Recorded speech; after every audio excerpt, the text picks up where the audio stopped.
আজ বানাচ্ছি বাচ্চাদের জন্য স্বাস্থ্যকর গাজর আর বিন, আলু, টমেটো দিয়ে চিকেন। এখানে আমি 3 পিস চিকেন নিয়ে নিয়েছি। আমার মাম্মাম মানে হাড় শুদ্ধ চিকেনটা খেতে ভালোবাসে, তাই জন্য হাড় শুদ্ধ চিকেন। সব সবজিগুলো লম্বা লম্বা করে কেটে নিয়েছি। তারপরে দেখো কড়াইয়ে তেল দিয়ে সেগুলো ভালো করে ভেজে নিচ্ছি।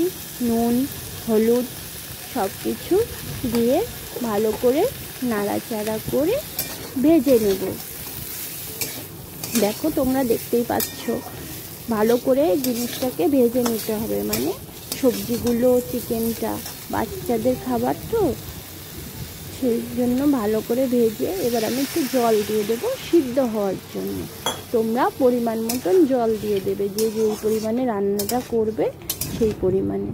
এখানে আমি একটা গাজর আর 5-6টা বিনস, একটা ছোট পেঁয়াজ আর একটা ছোট্ট আলু দিয়ে এই রেসিপিটা করছি।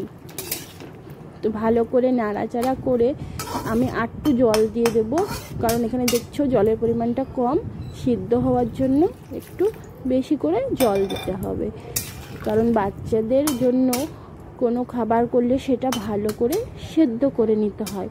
বড় কিংবা বাচ্চা সব খাবারই ভালো মতন সেদ্ধ করে খাওয়াটাই উচিত।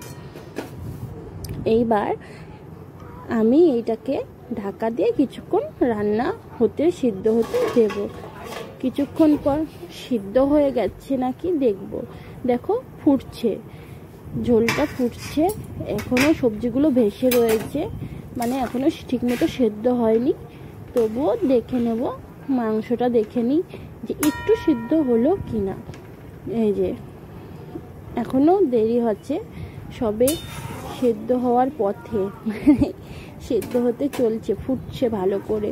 সেই জন্য এই সবজিগুলোকে, চিকেনটাকে ভালো করে ফুটিয়ে নিতে হবে। আর আবার সুন্দর করে আবার ঢাকনা দিয়ে ঢাকা দিয়ে দাও। ঢাকনাটা খুলে এইবার দেখে নেব, এই দেখো চেঞ্জ হয়ে গেছে কালারটা, আর সব সবজিগুলো দেখো থিতিয়ে গেছে, মানে আর অতটা ভেসে নেই, আর ঝোলটাও কমে গেছে, আর হাড়ের থেকে মাংসটা ছেড়ে যাচ্ছে। তার মানে এগুলো খুব ভালো করে সেদ্ধ হয়ে গেছে। সব কিছুটাও দেখিয়ে দিচ্ছি, এই যে দেখো খুব সুন্দরভাবে সেদ্ধ হয়ে গেছে। এবার রান্নাটা কমপ্লিট। তাহলে বন্ধুরা, এই রেসিপিটা তোমাদের কেমন লাগলো অবশ্যই জানিও।